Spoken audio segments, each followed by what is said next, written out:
Oke, tadi yang ingin bertanya kita lanjutkan. Kalau masih dipikirkan, saya ada pertanyaan untuk Pak Wahib yang mungkin relate dengan kita semua. Ada yang ingin bertanya? Belum? Oke, saya dulu ya Pak ya. Ibarat kita ngobrol-ngobrol santai aja Pak, biar lebih cair suasananya Pak. Kan misalnya kan kadang tadi kan Pak, kalau ada siapa namanya Pak, Randi yang di video tadi Pak. Ya Kang Randy tadi kan mengatakan bahwa bisnis broiler itu akan sangat rentan jatuhnya, runtuhnya dibanding ini. Nah tapi kadang kan kita Pak, apalagi mayoritas di sini kadang-kadang masih 30-an ke atas lah Pak. Nah itu ibaratnya kan ada iming-iming bahwa ketika kita berusaha itu pasti inginnya cepat-cepat bebas finansial dan bebas waktu Pak. Itu kan pasti kan, sehingga tekanan dari luar ini memaksa kita untuk cepat-cepat sukses lah. Karena tolak ukurnya ya di luar itu kadang-kadang seperti itulah. Nah, bisnis kita mau berkembang Pak, mau berkembang, tapi kalau kita ngelihat permasalahan bisnis kan banyak nih Pak. Ada juga permasalahan bisnis adalah untungnya dulu sebelum berkembang. Nah, kita masih bermasalah tentang untung dan tidaknya. Kita belum bicara kuat dan tidaknya Pak ya, untung dan tidaknya. Tapi keinginan kita ingin berkembang Pak. Nah, kira-kira itu di luar sana kan pasti ada godaan tuh Pak. Kalau kamu suntikkan ini, tambahkan sedikit ini atau hutang sedikit ini, insya Allah keuntungannya akan lebih meningkat. Nah tapi kalau tadi kita bahas hari ini, hutang itu harusnya dihindari, mau riba atau tidak riba, karena kebiasaan juga Pak ya. Nah kira-kira cara salah satunya kan adalah investor tuh Pak. Nah gimana Pak, kalau saya kan udah pernah Pak, tapi saya pernah punya fase itu Pak. Saya bingung banget Pak, harus kemana, apa yang saya siapkan, dan gimana caranya untuk bisa ya kayak aturannya, sirkahnya itu apa sih Pak sebenarnya Pak? Ya, karena saya ingin nambah modal nih Pak. Nah kayak gitu ceritanya. Ya, makasih Mas Adil. Itu sebenarnya juga teman-teman juga ingin bertanya seperti itu, ada pasti ya, karena kita usaha itu pengennya berkembang, ya kan? Dengan berkembang caranya aja yang kita belum pernah ketemu. Pertama, kalau sudah mengerti tentang tabiat buruk berhutang, berarti jangan itu jadi prioritas utama. Pertama itu.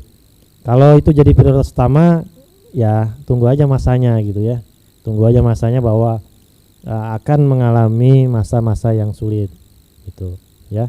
Karena memang bukan itu utamanya. Kalau berbisnis harus dengan hutang, ya boleh, tapi hutangnya bukan hutang itu.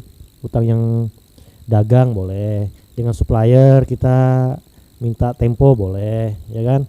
Sekian harusnya 1 pekan membayar, kita minta tempo 2 pekan.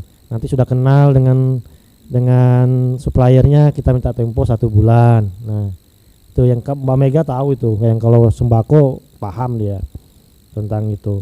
Jadi justru kita punya modal sebenarnya dari supplier kita. Nah itu sebenarnya dasar-dasar kita untuk berbisnis yang model yang seperti itu. Tapi kalau yang perlu uang cash hari ini harus ada, kemudian kita harus membesarkan usaha. Nah ini memang kayak berjudi itu kita perlu perhitungan apa ya, tidak perlu kayak spekulasinya terlalu tinggi gitu. Jadi menurut saya cari titik aman. Kalau memang perlu modal, pelajari dulu kebutuhan yang diperlukan. Misalnya gini, tadi ada teman cari mau buka outlet baru, mau buka cabang baru, ya kan? Tentu yang harus dipelajari modalnya dari mana, ya kan? Apakah harus pakai modal sendiri? Kalau pakai modal sendiri kira-kira terbebani apa enggak? Nah kalau misalnya terbebani, mendingkan jangan dulu, urungkan dulu, karena nanti tergopoh-gopoh, terseok-seok untuk menyelesaikan targetnya. Nah, lebih baik ini harus pembukaan outlet baru ini harus betul-betul kita sudah siapkan, jangan buru-buru. Makanya kalau teman-teman buru-buru memang hasilnya akan cepat mudah goyang gitu loh. Jadi kalau memang tadi sumber dana investor dari mana, dari investor boleh kita tawarkan proposalnya seperti ini, seperti ini, seperti ini. Kalau proposal itu, kalau investor itu juga memahami tentang bisnis, dia akan belajar tentang arus kasnya perusahaan kita. Dia akan melihat mana laporan keuanganmu, ya kan? Lihat dulu bagaimana cash flow-mu, bagaimana yang banyak masuk. Orang keuangan kayak Mas Anggit paling paham tentang itu. Jadi sebenarnya jangan-jangan kita banyak utang di mana di laporan keuangan kita gitu. Utang sini, utang sini, utang sini, atau banyak piutang. Nah, ini juga nggak sehat. Piutang itu sebenarnya nggak sehat ya. Jangan bilang piutang itu sehat. Piutang nggak sehat, nah susah nagihnya. Bener susah. Iya. Jadi kalau sudah oke lah, aku punya piutang sekian Pak. Ih, banyak uangku nih. Tapi mana gitu buktinya, nggak ada. Laporan keuangannya mana? Nggak ada uangnya Pak. Uangnya jadi ini Pak, ini masih belum dibayar sama ini sama ini sama itu. Nah, kita nagihnya perlu waktu, perlu susah payah lagi. Makanya lebih banyak cash, lebih banyak standby dana, free cash di dalam bisnisnya. Itu lebih enak menggoyang kita mau planning apa. Tapi jangan dulu kita memplanningkan sesuatu tapi belum ada bahasanya itu sumber yang jelas. Kalau misalnya gini nih, kayak Setia sudah punya berapa cabang, kemudian di saving lah untuk kebutuhan usaha, modal kerjanya sekian persen saving untuk kebutuhan umroh misalnya. Saya ingatkan lagi nih, harus umroh nih ya, Setia. Iyalah, jangan urusan dunia terus diurusin, urusan akhirat dapat. Kenapa? Karena itu menjadi keberkahan kita ya. Pertama, kalau memang belum haji ya kita berangkat haji, karena itu menjadi salah satu rukun, ya kan? Rukun dari lima rukun iman, ya kan? Yang salah satunya adalah berangkat haji. Kalau sudah berangkat haji berarti rukun sudah semua selesai. Ya kan, semua sudah diselesaikan, tinggal 4 sudah selesai semua, puasa segala macam sudah selesai semua. Tinggal satu ini jika mampu. Tapi kalau jika mampu dianggap mampu terus tidak pernah berniat mau menyisihkan dananya atau berniat ingin mendaftar hajinya, nah berarti kan nggak ada niat untuk melengkapi yang 5 ini. Padahal ini kalau diniati juga insya Allah ada, ya kan, minimal umroh dulu, ya kan, insya Allah dapat. Berapa sih umroh? Ayo, paling kan sekitar, tolong Mas Anggit di saving dananya 37. Nah, dulu pernah nih saya awal-awal berapa tahun yang lalu pernah ingatkan ya? Iya, Pak. Pernah saya ingatkan bahwa ayo Setia jangan mikirin dunia terus, tapi saving dikit untuk akhirat. Ya untuk keperluan siapa? Untuk keperluan sendiri lah, untuk keperluan teman-teman juga gitu. Nah kayak gitu. Jadi mengatur pola itulah yang penting buat teman-teman untuk mau apa, mau bisnis lamba, mau buka cabang, itu udah paling gampang di situ. Free cash-nya ada gitu. Tapi kalau di awang-awang boleh, tapi perlu perlu memberikan gambaran kepada investor. Kita bermitra dengan investor, kayak punya bisnis ini, mau nggak kalau kita bersedekah. Artinya kita salah satu cara untuk mencari modal. Yang katanya tadi, modalnya dari mana Pak kalau nggak ngambil dari bank? Salah satunya adalah bersedekah dengan teman atau dengan investor yang memang tahu tentang hukum bersedekah. Jadi jangan sampai kita bersedekah tanpa akad ya, jangan sampai ya. Bersedekah itu harus ada akad, kemudian tahu apa hak dan kewajiban masing-masing sohibul mal dengan yang menjadi pengelola. Ya, yang menjadi investor dan menjadi pengelola harus sama-sama tahu bahwa itu hak dan kewajibannya seperti apa. Itu ya kira-kira Mas aninya. Kalau misalnya mencari dananya dari mana ya, salah satunya itu. Boleh dengan menjual aset, boleh, tapi apakah aset itu sedang tidak produktif? Nah, boleh. Yang penting dulu ya itu tadi, hutangnya harus dilunasin dulu. Ya, kalau hutang lunas, hutang-hutang yang sifatnya yang riba-riba tadi selesaikan dulu. Insya Allah yang lain bisa muncul, insya Allah ya, bisa muncul dengan beberapa syarat sebenarnya. Nah, saya mau kasih tambahan inilah list buat teman-teman nanti dibawa di waktu pulang. Ini juga saya dapatkan di seminar di Bogor. Jadi dengan saya menjalankan ini, saya mempunyai kekuatan yang orang lain tidak punya. Saya mempunyai satu apa ya bahasanya energi baru dengan menghadapi sesuatu yang sulit. Ya, itu. Yang kadang-kadang sebenarnya ini simpel yang kita lakukan tapi tidak kontinuitas, tidak berkelanjutan, hanya basa-basi aja gitu. Kita tahu tapi adalah itu aja kok ini. Kadang-kadang kita nggak lakukan. Nanti kita buat listnya, teman-teman nanti buat sendiri. Saya terserah teman-teman aja nanti ininya, redaksinya seperti apa. Tapi saya nanti akan arahkan di akhir sesi. Kira-kira gitu Mas. Baik Pak.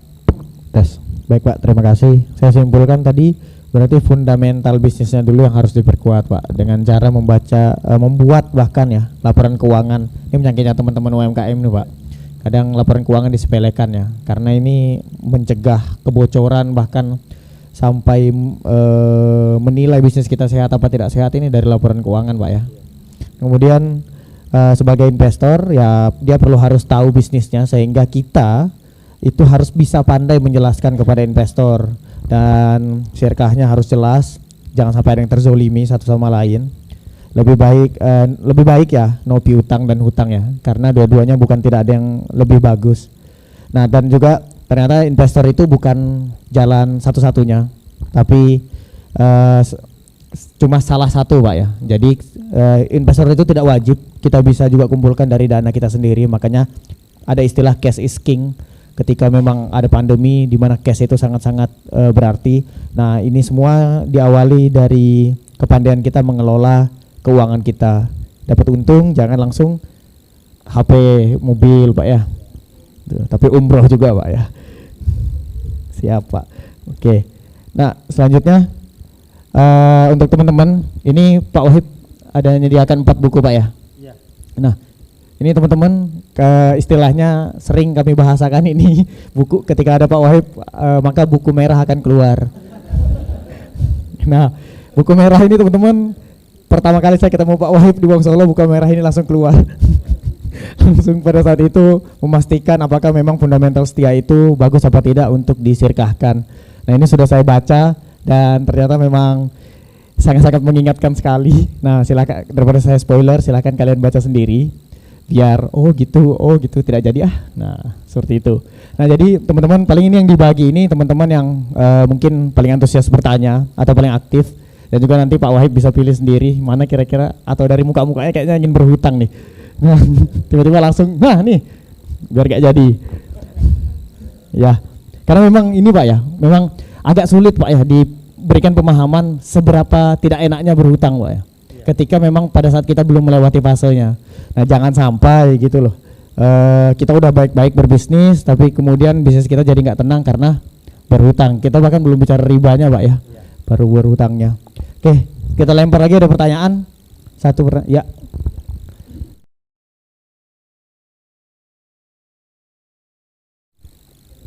Iya, makasih Mas. Pertama, jangan berhutang. Itu pertama dulu. Yang kedua, namanya amfibi Mas. Amfibi itu ada ketua TDA Samarinda. Yang pertama siapa? Lupa saya. Namanya Mas Harta. Mas yang lupa. TDA Samarinda yang kerja di perusahaan tuh.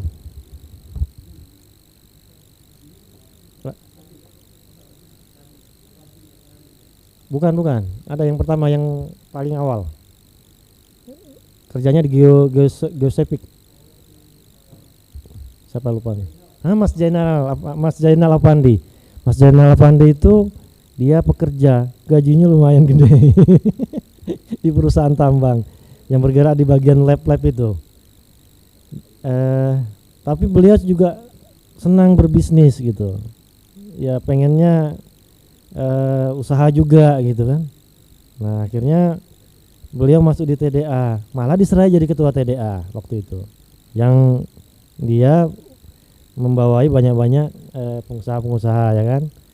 Nah, jadi beliau bercerita, saya Pak tetap masih di dua alam karena menurut saya bisa membagi waktu. Nah, ini yang membagi waktu ini yang jadi poinnya kan. Membagi waktu untuk berbisnis, membagi waktu untuk bekerja.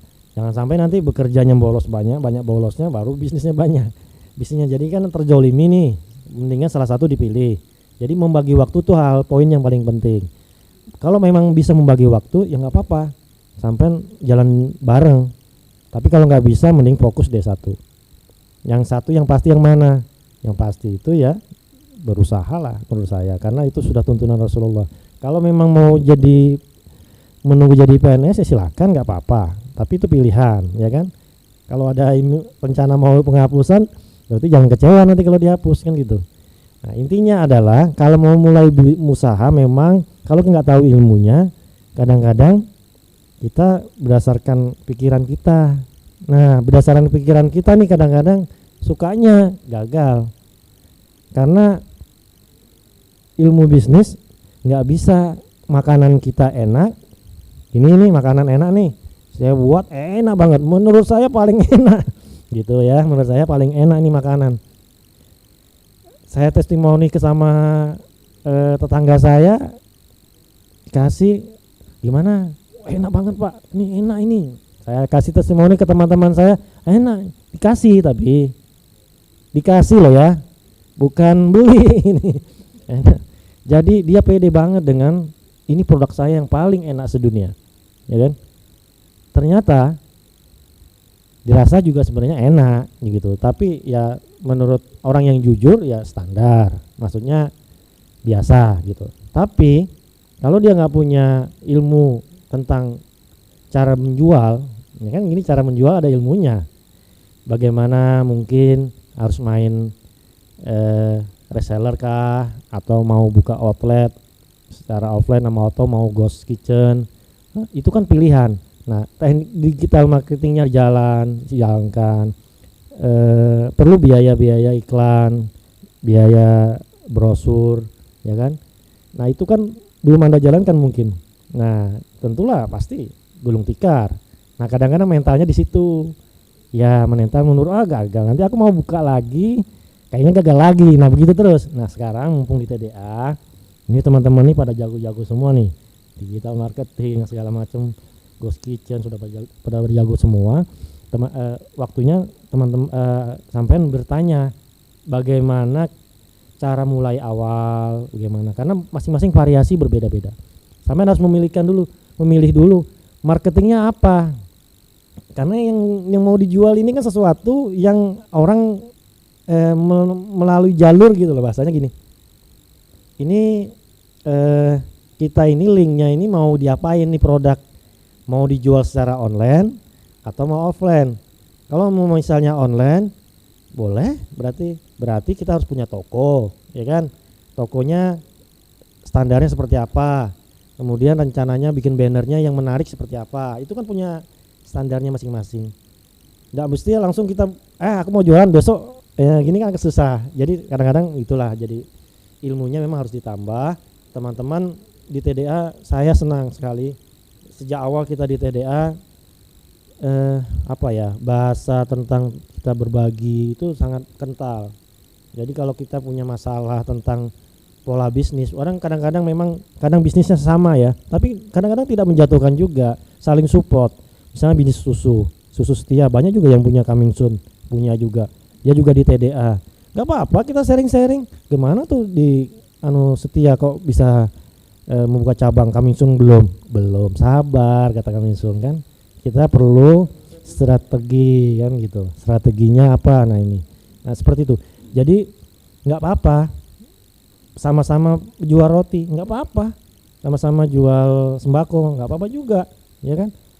So Allah semua yang kasih rezeki ke kita, tinggal kita ikhtiarnya seperti apa. Ikhtiarnya tadi kita sambil belajar, kita bagaimana merintis usaha dengan membuat organisasinya tadi dulu, kuat organisasinya, barulah planningnya untuk membuka cabang. Misalnya sudah waktunya membuka cabang, itu pun perlu survei. Membuka cabang tuh jangan asal buka loh ya, hati-hati. Ini banyak teman-teman nih kadang-kadang aku mau buka di sana aku mau buka di sana, kayaknya rame tuh di situ. Kayak sebenarnya kita harus survei. Kenapa harus survei? Karena tim marketing itu harus tahu pasarnya di mana. Kalau dia sebenarnya nih yang kita jual ini produk untuk ibu-ibu misalnya, cocoknya nih daerah perumahan ini yang padat penduduk misalnya gitu. Tapi kalau ini targetnya marketnya nih untuk anak-anak misalnya, tapi kita jualnya di tempat-tempat orang pekerja misalnya, nah berarti kan nggak masuk. Ya, seperti itulah contohnya. Kita harus tahu pasar kita yang mana. Kalau pasar kita ini berarti strateginya ini. Jadi nggak mesti sama semua strategi dimasukkan. Strategi marketingnya, digital marketing jalan ini, mau jalan bareng-bareng boleh, mau ini jalan. Nah, saya sering mengamati beberapa teknik marketing termasuk reseller. Reseller ini penting, tapi membuat reseller itu menjadi bagian dari kita itu lebih penting lagi. Kenapa?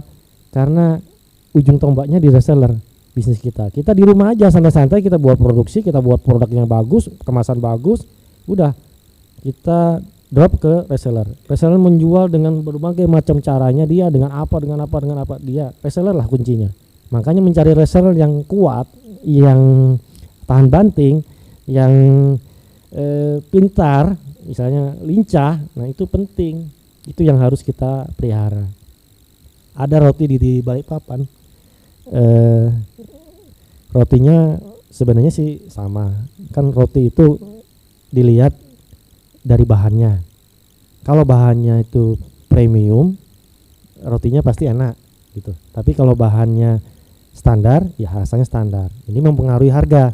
Harga standar, harga premium. Sebenarnya situ aja kuncinya di roti itu.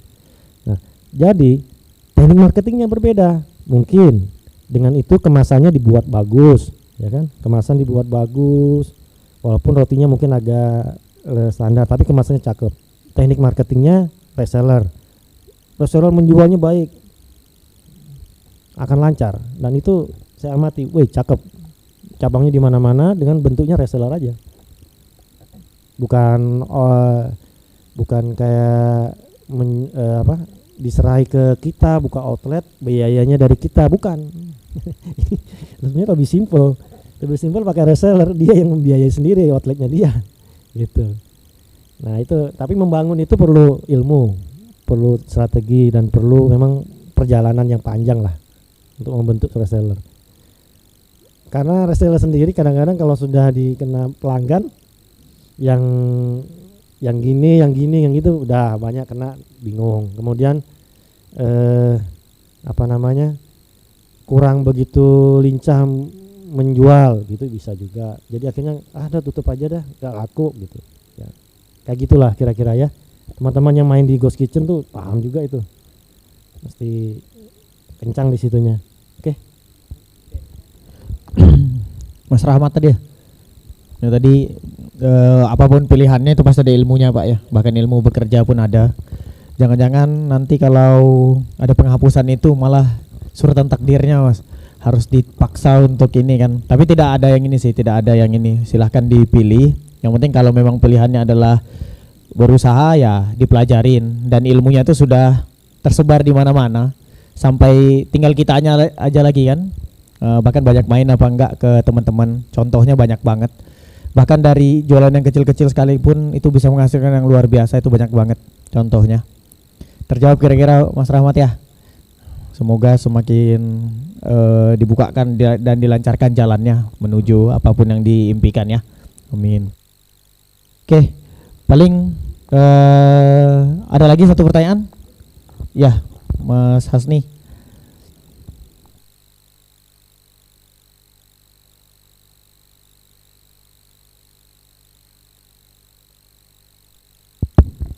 Pertanyaannya sudah kita alami, sudah kita rasakan di Roti Gembong.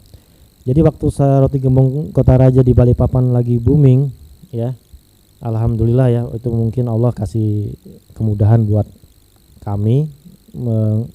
Itu sampai kita betul-betul kewalahan banget membuat nambah alat yang baru, tapi tidak bisa memenuhi pasar. akhirnya kita buat lagi sistem shift dua shift, karena kalau 3 shift tengah malam nggak mungkin jualan produksi, jadi dibikin 2 shift sampai malam jam 10 malam gitu. Dan itu kebutuhannya pada saat itu alat itu sebenarnya kalau itu ditambah alat-alat yang untuk memproduksi mungkin bisa lebih banyak lagi, tapi karena waktu itu terus berjalan jadi kita kayak model dibuat pilihan gitu loh, pilihan bagaimana, karena waktu itu kita diawasi sama mentor kita juga, Coach Fahmi datang berkunjung ke tempat kita. Wah, kenapa ini pelanggan kok antrinya panjang banget gitu ya, dia bilang gitu. Aduh, sayang ini pelanggannya nggak jadi beli. Nah, ayo Pak, mesin. Nah gitu, biasa kan, biasa kalau Coach Fahmi yang bicara, udah kayaknya telinga ini kayak wes langsung gitu. Nah itu salah satunya. Jadi kita memang disupport juga dengan yang dari Coach Fahmi bahwa memang programnya GBC kan untuk terjun ke lapangan melihat para coach-coachnya yang untuk berusaha. Jadi dari situ kita terus lagi cari solusinya. Kita komunikasi dengan grup Panglima Pak Peri, karena mentor saya Pak Peri. Saya memulai bisnis kuliner roti gembong Kota Raja itu awalnya sebenarnya mau bikin burger aja, karena burgernya saya dulu belinya sama Pak Peri Panglima, bikin burger. Kemudian karena saya beli burgernya paling rame itu waktu saya punya outlet kebab banyak.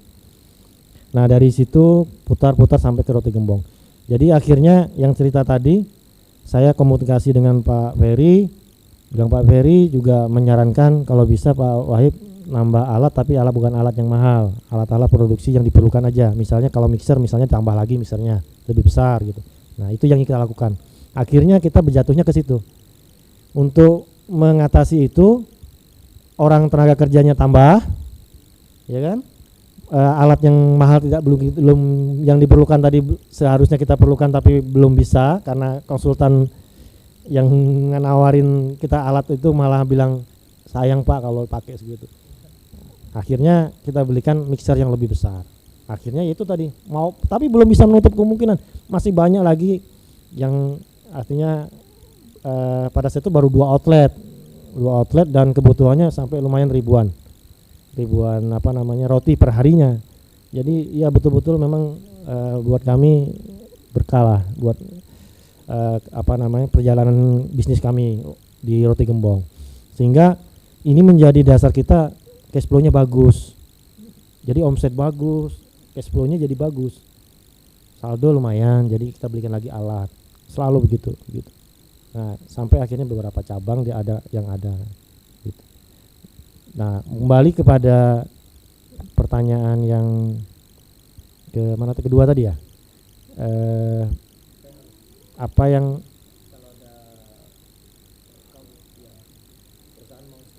ya, nah itu juga dilakukan kemarin itu yang saya cerita tadi, yang Baba Rapi nawarin kita. Sebenarnya bukan Baba Rapi aja, tapi ada grupnya Geprek Juara, iya. Ya, mungkin Mas Anu juga tahu. Geprek Juara Pak Agung, Pak Apu panggilannya, namanya Pak Agung. Pak Apu dia punya juga beberapa cabang Geprek Juara. Itu sampai udah perusahaannya saya beli aja 2M. Gampang banget ngomongnya. Pada saat itu ngomong gini, lagi rame-ramenya kita meeting gitu. Udah. Tapi kayaknya biasa Pak Apu kan ngomongnya gitu. Ya, jadi ujung-ujungnya kita buat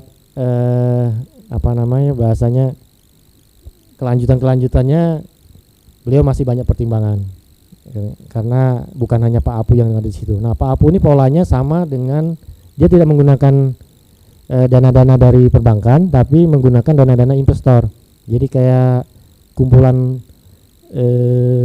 para investor dijadikan satu menjadikan perusahaan. Yang saya pelajari dari juara grup itu juga sebenarnya bagus. Nah ini perlu setia juga perlu pelajari di juara grup ya. Mungkin teman-teman yang tadi ya bertanya juga sama. Kalau di juara grup itu dia mempunyai perusahaan masing-masing. Jadi misalnya nih project nih satu juara grup ini membuat satu misalnya soto Banjar.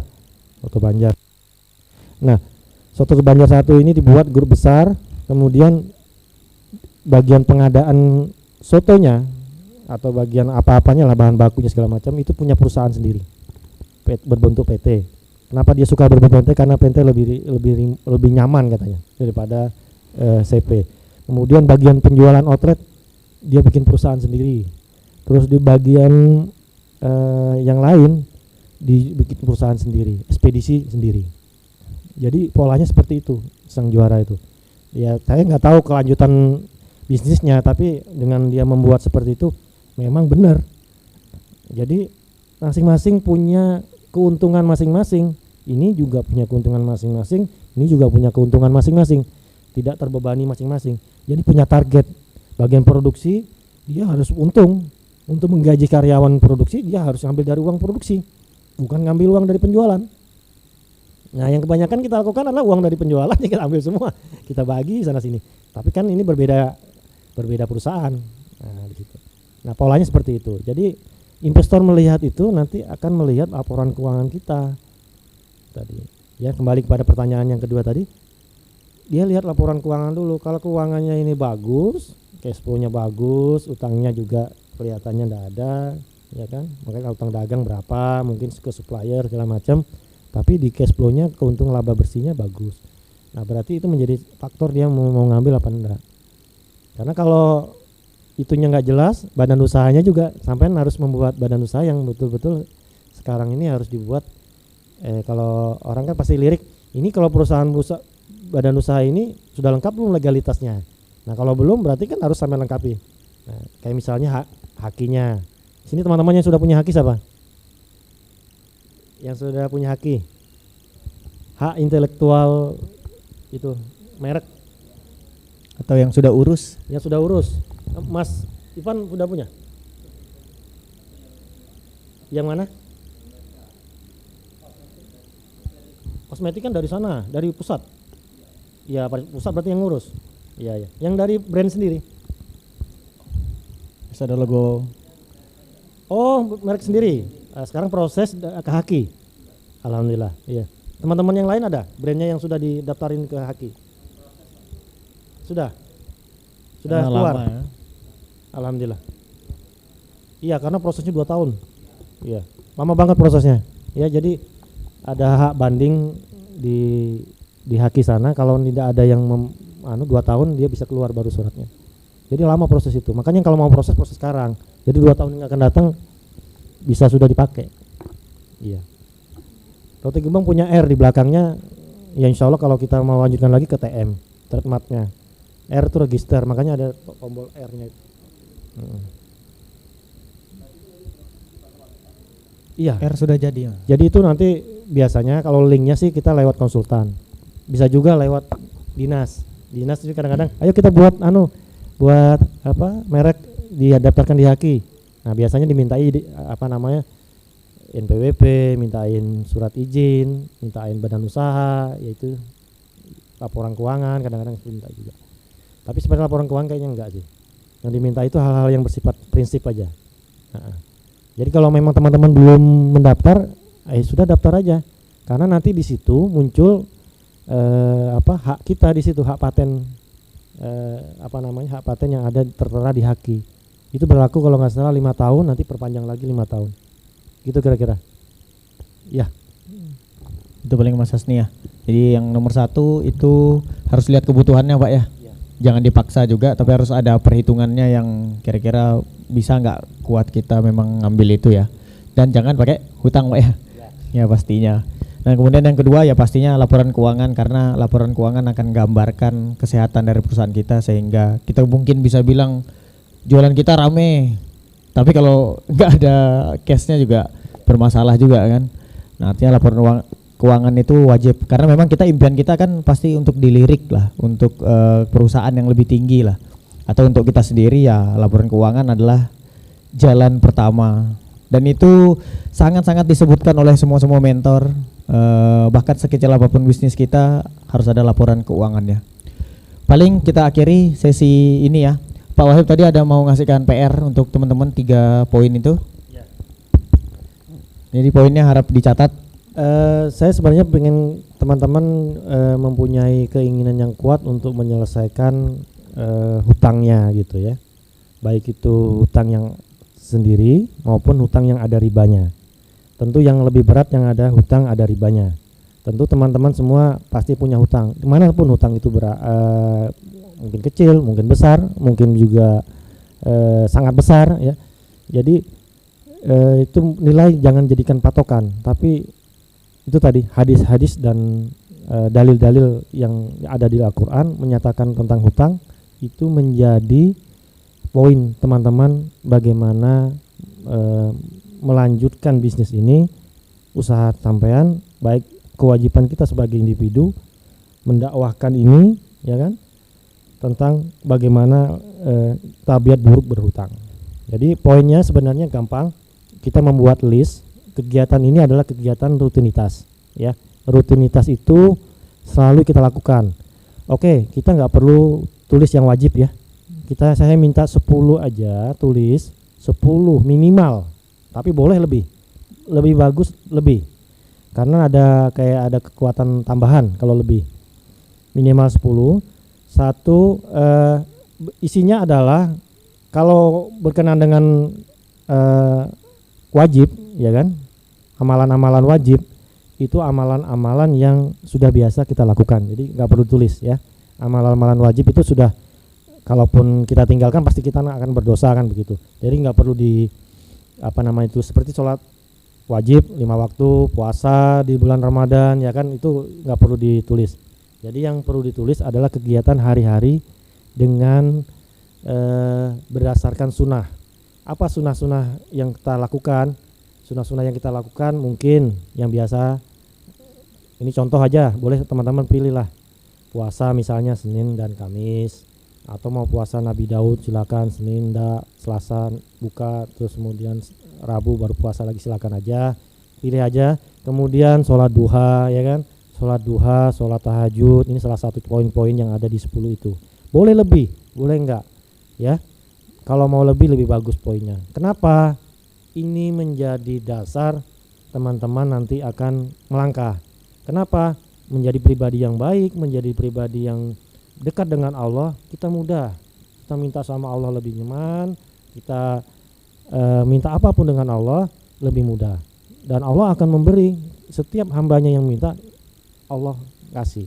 Nah, kalau kita nggak minta, gimana? Cara mintanya gimana ya? Mendekatkan diri. Orang namanya juga minta, mau usah minta jauh-jauh, kan nggak mungkin. Mintanya dekat. Dekatnya gimana? Dekatnya tadi amalan sunnah dilakukan. Amalan wajib sudah nggak perlu ditanyakan lagi ya. Amalan wajib sudah tidak perlu ditanyakan lagi, tapi amalan sunnah. Oke, kita kasih waktu 5 menit untuk membuat listnya dari sekarang mulai.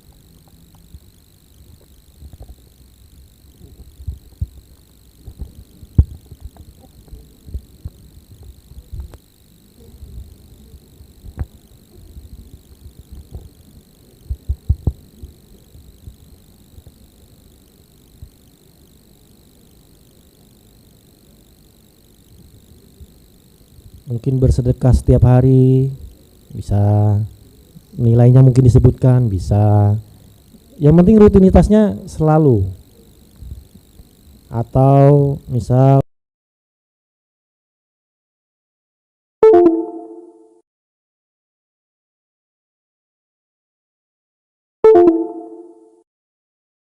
di situ. Katakan menjadi dasar buat teman-teman. Ini adalah keinginan saya. Kalau teman-teman nggak mau berubah, maka akan bisa berubah. Jadi teman-teman harus dengan perbuatan melakukan itu gitu. Menulis ada sebuah perbuatan dan keinginan juga untuk berubah.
Ada yang sudah bisa, ada yang selesai?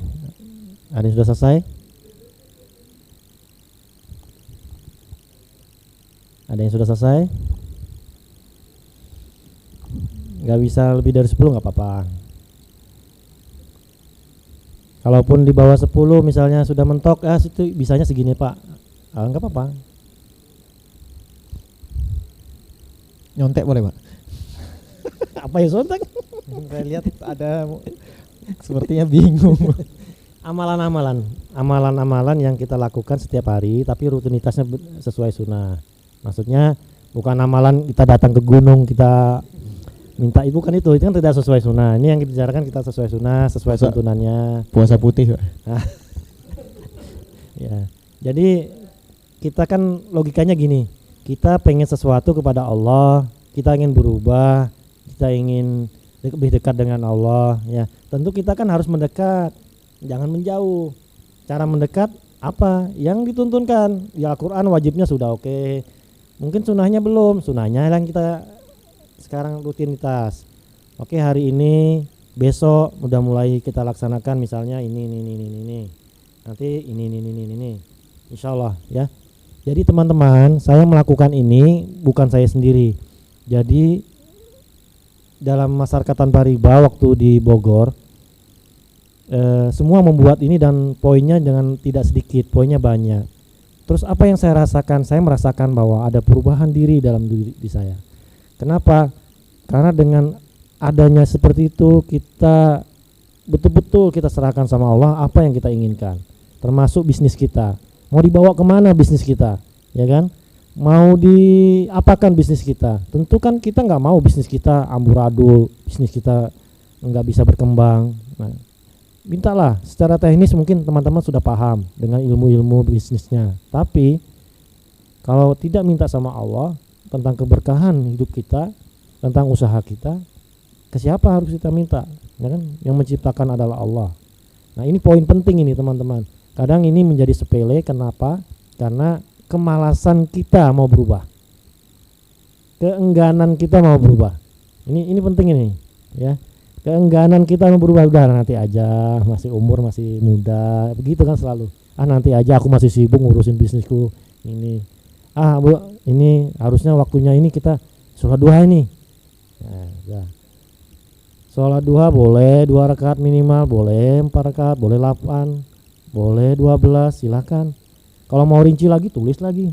Setiap hari 8 rakaat misalnya. Enggak apa-apa. Tapi konsisten dengan tulisannya, jangan nanti enggak konsisten. Janganlah.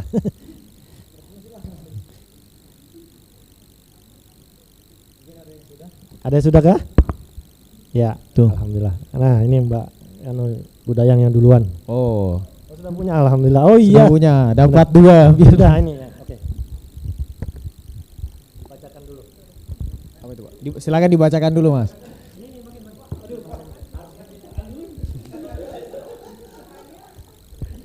Silakan, Mas. Apa poin itu Pak ya? Besok dan seterusnya ya Pak. Insya Allah. Bismillahirrahmanirrahim. Apa ini? Insya Allah kegiatan yang akan wajib saya lakukan mulai besok dan seterusnya. Bismillah. Puasa Senin Kamis, Insya Allah. Sedekah setiap hari Jumat. Sholat duha minimal 2 rakaat. Keempat, mencium istri setiap pagi dan anak. Berbuat baik setiap hari. Memberikan motivasi, story, WA, IG.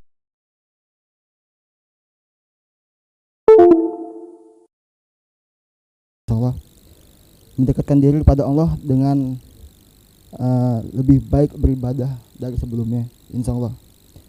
Menabung tabungan umroh dan haji untuk masa depan. Selanjutnya selalu memuji istri setiap hari, karena istri saya adalah bagian dari diri saya. Makanya saya selalu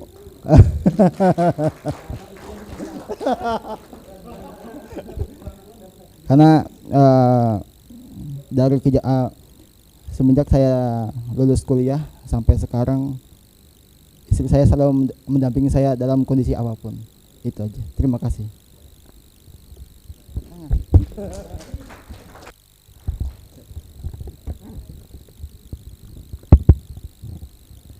Alhamdulillah ya. Coba.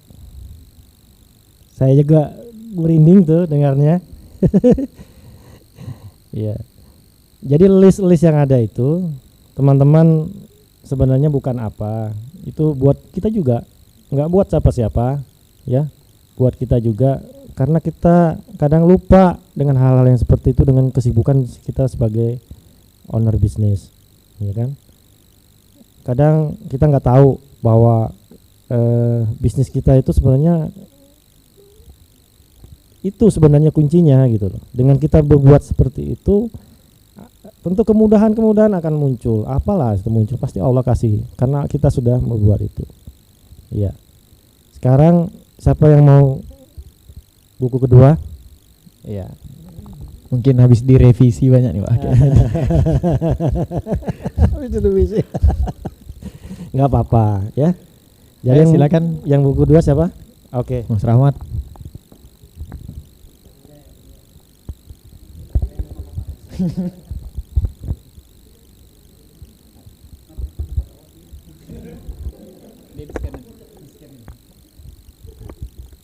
Bismillahirrahmanirrahim. Insyaallah kegiatan ini akan saya rutinkan dan menjadi kegiatan sehari-hari saya ke depannya. Pertama, insyaallah saya bisa rutinkan membaca surah Al-Waqiah setiap selesai sholat subuh. Kedua, insyaallah sama seperti beliau tadi merutinkan puasa Senin Kamis karena di puasa Senin Kamis ini berbagai macam kebaikan yang ada setiap langkah kita memulai aktivitas. Ketiga, mencicil membaca Al-Quran sehingga setiap minggunya bisa hatam 1 juz. Yang keempat, selalu tersenyum kepada keluarga terutama istri sendiri karena istri bagian dari rezeki kita. Selama istri kita bahagia, insya Allah rezeki kita akan dilancarkan. Selanjutnya, berpikir positif dan optimis untuk melakukan sesuatu. Selanjutnya lagi, merutinkan sholat sunnah tahajud minimal 2 rakaat dan akan ditambah terus hingga istiqomah. Setelahnya, sholat duha sebelum memulai aktivitas minimal 2 rakaat dan bisa ditambah terus. Setelah itu, memaafkan setiap orang yang pernah berbuat salah kepada kita setiap harinya, setiap hari walaupun sebelum-sebelumnya. Karena dengan memaafkan orang-orang, kita akan menjadi pribadi yang lebih baik dan menjadi hati yang lapang dada dan terhindar dari sifat-sifat buruk. Selanjutnya, berlomba-lomba dalam kebaikan, artinya sesuatu yang kita lihat bisa dibantu sepenuh jiwa kita bantu seperti salah satunya sedekah. Dan terakhir, menjadi pribadi yang baik dari hari-hari sebelumnya. Terima kasih.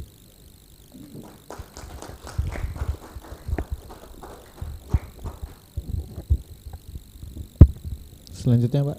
Selanjutnya apa? Yang pengen ada lagi kah yang mau menyampaikan? Wah, ini. Nah, boleh. Ayo, Mas Amar. Luar buku merahnya kan? Nih. jas merah. Baik, bismillahirrahmanirrahim. Saya Amar akan membacakan list rutinitas yang akan saya mulai insyaallah minggu depan. Minggu depan ya. Besok ya.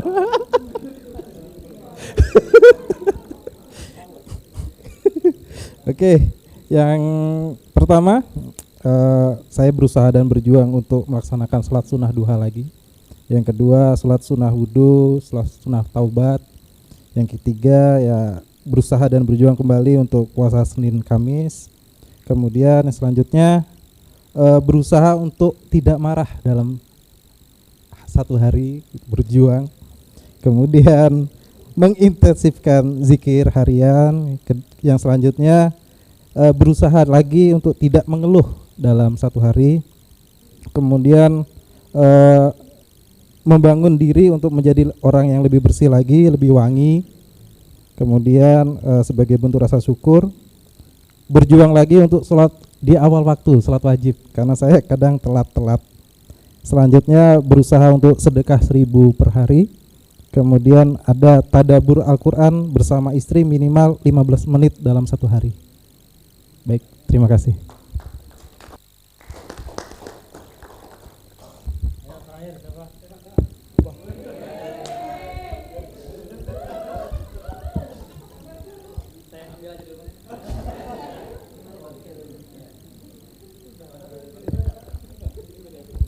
Assalamualaikum.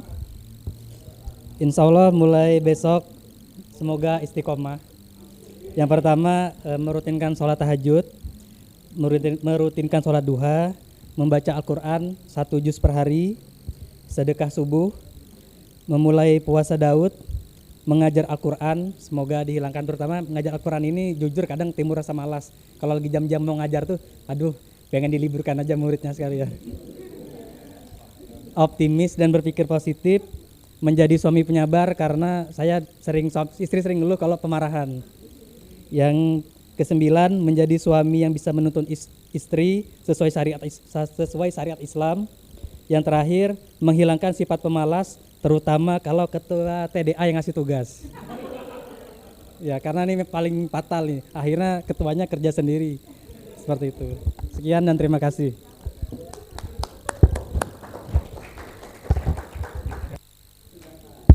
Sudah tahu kan? Ya, waktu semakin berjalan ya. Jadi saya ingin menyampaikan kepada teman-teman bahwa ini bukan segala-galanya yang harus kita lakukan sempurna mungkin. Tapi kita selalu tadi yang dikatakan teman-teman di belakang tadi, keistiqomahan itu penting, ya. Karena dengan kita istiqomah menjalankan apa yang sudah kita tulis tadi, tentu menjadi poin plus buat kita di hadapan Allah, ya kan?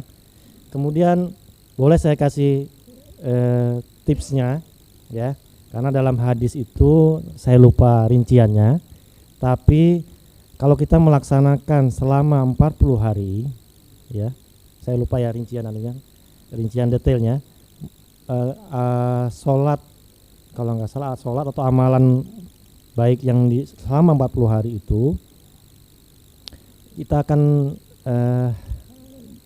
diberi apa begitu ya, pokoknya nanti saya cari poinnya. Pentingnya makanya kita punya target. Oke, target pertama untuk teman-teman di sini adalah rutinitas yang sudah ditulis selama 40 hari. Itu target pertama. Selebihnya monggo lanjut, silakan, nggak apa-apa, teruskan aja, alhamdulillah ya. Bisa lanjut terus sampai nanti, alhamdulillah. Tapi kasih poin target 40 hari. Ini bukan ini karena di dalam hadis memang ada. Kita hanya jalankan dan saya melakukan itu. Semenjak dari saya ikut MTR itu, kita dikasih target sekian 40 hari kita jalankan. Mau lebih lagi nggak apa-apa, silakan. Tapi kita punya target sendiri gitu aja. Oh sekian. Berarti ada perubahan nggak dalam 40 hari ini kehidupan kita? Rasanya kita gimana ya? Lebih dekat dengan Allah gimana? Rasa ya? Ini kan bukan hal yang sulit ini, hal-hal yang bisa kita lakukan di samping dengan rutinitas kita. Ya, mungkin kira-kira itu dari saya, Mas. Ya, tadi mengakhiri sesi mini workshop hari ini. Kemudian saya tutup. Tadi Pak Wahid sudah menyampaikan banyak hal tentang fundamental Pak ya, terhadap berhutang dan lain-lain. Semoga yang tadinya kita sudah tahu akan teringatkan lagi per hari ini, atau yang belum tahu tapi ingin mencoba, semoga bisa terhindarkan dan semoga bisa istiqomah. Dan terakhir, alhamdulillah Pak Wahid menutup dengan PR yang luar biasa, yang insya Allah ketika kita melakukan itu circle kita pun akan terjaga Pak ya, karena ya kalau tanpa kita sadari circle kita itu adalah sama dengan kita dan circle kita menentukan apa yang akan kita lakukan. Paling itu aja karena Pak Wahid pengen ke Samarinda juga. Cuma teman-teman, ini harusnya kita jam 4 makan, cuma terlambat. Ini nanti kita bisa menikmati makanan dulu, tapi kalau yang ingin pulang juga tidak masalah karena tidak bisa dibungkus. Jadi insya Allah makan di sini, bagus makan di sini aja ya. Terus teman-teman info aja, mini workshop ini adalah mini workshop pertama. Ada 8 minimal topik yang akan disampaikan. Salah satunya adalah permodalan ini. Ya mungkin kita semua akan punya masalah kayak bagaimana mengelola keuangan, bagaimana mengelola karyawan, itu semua insya Allah akan dihadirkan dalam mini workshop selanjutnya. Nah, kita di TDA ini, saya bagian divisi edukasi ini salah satunya bertugas untuk bagaimana menjembatani antara teman-teman yang sedang kebingungan atau teman-teman yang sudah punya pengalaman tapi bersedia mewakafkan waktunya dan pikirannya untuk berbagi. Nah, insya Allah itu ada di TDA. Nah, teman-teman nanti Bang Arta juga akan menyampaikan apa sih tujuan dari hari ini tuh. Kita dibentuk simpatisan dan member, bahkan ada grup yang akan dihapus dan lain-lain, yaitu nanti akan disampaikan oleh Bang Arta. Tapi saya tutup dulu acara hari ini. Terima kasih atas partisipasinya, waktu yang diluangkan, minta redonya apapun salah-salah kata di hadapan sini. Wabillahi taufiq wal hidayah. Wassalamualaikum warahmatullahi wabarakatuh. Kita foto dulu ya, foto bersama.